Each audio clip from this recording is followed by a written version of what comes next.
बहन कुमारी मायावती जी ने, चाहे वो मातृत्व का अवकाश हो, और चाहे वो महिलाओं के थाने नियुक्त करने का मामला हो, और चाहे वो महिलाओं के हक अधिकारों की लड़ाई हो, हमेशा फ्रंट पे आके आदरणीय बहन जी हमेशा लड़ाई लड़ी है। पहले, और हम फिर कह रहे हैं, पहले जवाब देंगे, उसके बाद मनीष शुक्ला जवाब देंगे जी। राइट, अलिमा पहले जवाब देंगे। तो 33% की भागीदारी अच्छे प्रवक्ता है और तो नेता है मायावती जी, सम्माननीय है, महिला हैं, तो उनके बारे में कुछ भी नहीं कहूंगी। सिर्फ ये कहूंगी कि एक अच्छे इनिशिएटिव को अच्छे इनिशिएटिव की तरह देखिए, घबराइए मत।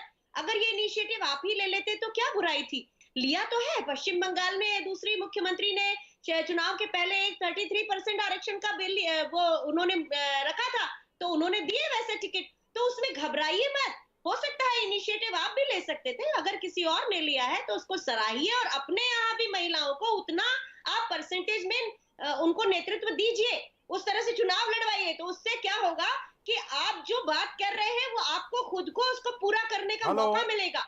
जी जी, आवाज आ रही है धर्मवीर जी, आ रही है आवाज। आप जो है जी, आप जो आपने कहा, आपकी कथनी और करनी में अंतर है।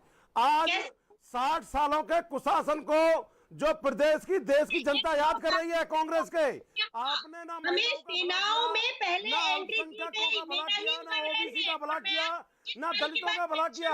आप जो है दलितों में भी, जब 4.5 साल की सरकार आपकी पंजाब में निकल गई तो आप वहां दलित कार्ड खेलने निकली हैं, और आज उत्तर प्रदेश में आप महिला कार्ड खेलने निकली हैं।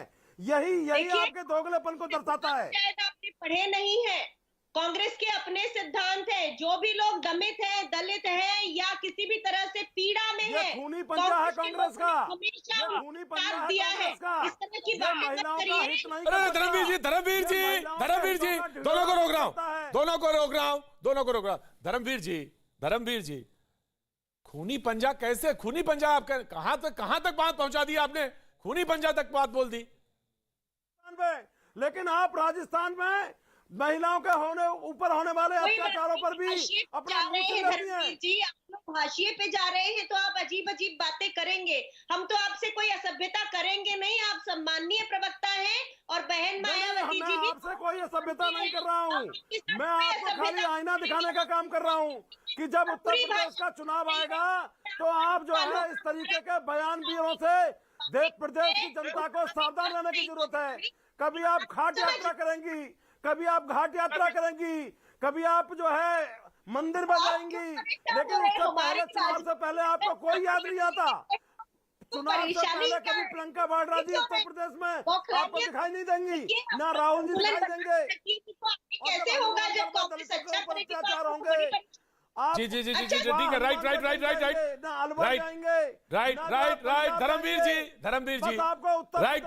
धर्मवीर जी सुनिए।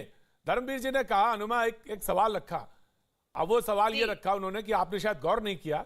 उन्होंने कहा कि पंजाब में तो आप खेलती हैं दलित कार्ड, और उत्तर प्रदेश में आप खेलती हैं महिला कार्ड। ऑफ कोर्स मैं सुनील आ रहा हूं, आपके पास आ रहा हूं, मैं आप ही के पास आ रहा हूं।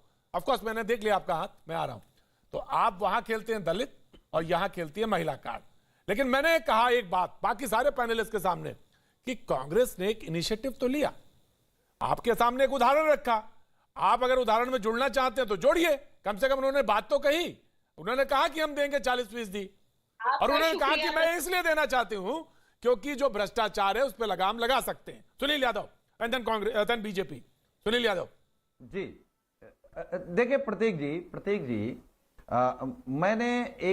मैं इस पक्ष में हूं कि महिलाएं आए, बड़ी संख्या में आए, लेकिन हमारा एक तो फिर अगर मगर की बात क्यों करते हैं सुनील जी? अगर आप महिलाओं के इतने हितैषी हैं तो फिर अगर मगर क्यों लगाते हैं उसमें? नहीं, कोई अगर मगर नहीं है, लेकिन क्या ओबीसी की महिला नहीं है, दलित की महिला नहीं है, मुसलमान की महिला नहीं है? वो ये कहते हैं कि अरे भाई सुनील जी मुझे माफ करिएगा, सुनील जी माफ करिएगा। उन्होंने कहा, मैं आ रहा हूं, प्रीति आ रहा हूं। उन्होंने साफ कहा कि भ्रष्टाचार का मतलब यही होता है कि अगर महिला सीट पे बैठी है तो चाहे वो ओबीसी का काम हो, चाहे दलित का काम हो, चाहे किसी के अधिकार का बात उठाना हो, तो महिला है, वो सबके अधिकार उठाएगी। तो आप आरक्षण के अंदर आरक्षण क्यों जोड़ देते हैं? सुनील यादव जी। नहीं, फिर देखिए प्रतीक जी, आप इस डिबेट को दूसरी तरफ ले जा रहे हैं। मैं बिल्कुल नहीं, मैं महिलाओं के बारे में, मैं आरक्षण पे बिल्कुल बात नहीं कर रहा हूं। ये वही बात है जो संसद में जब नहीं, महिलाओं का बिल आया मैं तो उसी आपने पे ये आ रहा बात कह के रोक दिया।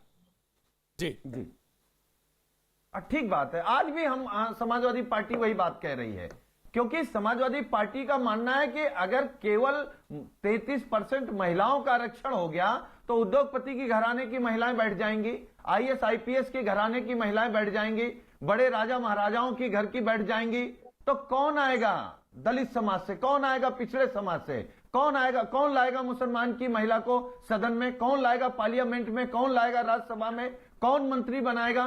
सुनील तो साजन यही जी, तो मैं मनीष मैं आपको रोक रहा हूं, एक मिनट रोक रहा हूं, एक मिनट रोक रहा हूं। प्रीति पांडे, मनीष एक मिनट दे रहा हूं मैं, एक मिनट में आता हूं। प्रीति पांडे कांग्रेस क्यों भागती प्रीति है? पांडे अरे लड़कों से गलतियां हो जाती हैं, जरा उस पर भी बयान डाल दीजिए। हाँ, आप वो- कितने बड़े पैरोकार हैं महिलाओं के। आपने आदरणीय बहन कुमारी मायावती जी के ऊपर गेस्ट हाउस कांड आप ही की पार्टी ने कराया था ना। आप कितने बड़े पैरोकार हैं अरे महिलाओं भाई के। धर्मवीर जी उसके बाद तो आप चुनाव लड़ गए। प्रवचन मत दीजिए। अरे धर्मवीर जी उसके बाद तो बुआ बेटे हो गए, बुआ भतीजे हो गए, फिर तो चुनाव लड़ गए। अब वो कहां बात अरे है ये तो बहन बुआ कुमारी मायावती जी का बड़ा दिल है। नहीं धर्मवीर जी ये गलत बात है। उसके बाद चुनाव लड़ गए बहन जी ने और सौहार्द इस्तेमाल में कर दिया। दोनों लोग ये बड़े आदरणीय सौहार्द से बहन चुनाव कुमारी लड़े। धर्मवीर मायावती जी का बड़ा दिल है। नहीं धर्मवीर जी ये गलत बात है। लोकसभा में भिजवाया। धर्मवीर जी आपने वो पुराना मसला इसलिए छेड़ा, पता नहीं मुझे क्यों आपने राजनीति छेड़ी, लेकिन ये बात तो सच है। उसके बाद चुनाव लड़े आप, बुआ भतीजे हुए, सौहार्द से चुनाव लड़े, एक ने दूसरे की। कभी पराजित नहीं हो सकता। बुआ ने भतीजे की इज्जत करी, भतीजे ने बुआ की इज्जत करी, लेकिन उसके बाद ये मुद्दा क्यों उठाया आप? सत्य तो खड़ा रहेगा, नहीं, सत्य नहीं, तो खड़ा रहेगा, सत्य कभी पराजित नहीं हो मैं आ रहा सकता। हूं प्रीति पांडे, सत्य मैं आ है रहा हूं सुनील, तो मैं दूंगा, कि हम आपको इनके दूंगा साथ में चुनाव सुनील। लड़े, अरे एक लेकिन मिनट इनका प्रीति पांडे, साथ में प्रीति पांडे, मैं मनीष दूं रहा हूं। मनीष एक मिनट ठीक नहीं है। ठीक है धर्मवीर जी मैं रोक रहा हूं। मनीष दे रहा हूं, मैं दे रहा हूं ठीक नहीं है। मनीष जी मैं दे रहा हूं। चलिए हटो, होल्ड ऑन मनीष, मैं दे रहा हूं, आपको दूंगा। प्रीति पांडे सारी ऑर्डर डाउन। प्रीति पांडे मैं दे रहा हूं। जी जब राजनीति देखिए, ये सारे राजनीतिक दल के लोग अलग अलग बैठे हुए हैं। यहाँ जब महिला की बात हुई तो महिला को ओबीसी में, एसटी में, एससी में, जनरल में, सब में बांट दिया। यही कारण है कि इस देश में हम लोगों को आज तक आरक्षण नहीं मिला। देखिए मैं तो जनरल कैटेगरी से आती हूँ, लेकिन मुझे खुशी है कि आप अगर वो 40% जो सीट है आप महिलाओं को दीजिए, चाहे वो उस पे एसटी महिला बैठे, एससी महिला बैठे, ओबीसी बैठे, जनरल बैठे, लेकिन महिलाओं का आरक्षण पास होना चाहिए था, जो पिछली सरकारों ने नहीं किया किसी भी कारण। ये जो ओबीसी की बार बार बात कर रहे थे, अभी जो सपा के प्रवक्ता उन्होंने कहा कि उद्योगपतियों की महिला चुनाव लड़ने लगेंगी। अरे भैया तो मुख्यमंत्री की भी तो महिला चुनाव लड़ती है उत्तर प्रदेश में, क्यों लड़ती है? वो सीट उठा के दे दीजिए किसी ओबीसी महिला को। जरूरी है कि ओबीसी में या किसी ऐसे कैटेगरी में मुख्यमंत्री की पत्नी ही चुनाव लड़े? आप अपनी पार्टी की किसी नॉर्मल महिला को क्यों नहीं चुनाव लड़ा देते? और जो लोग यहाँ बैठ के बहुत दलित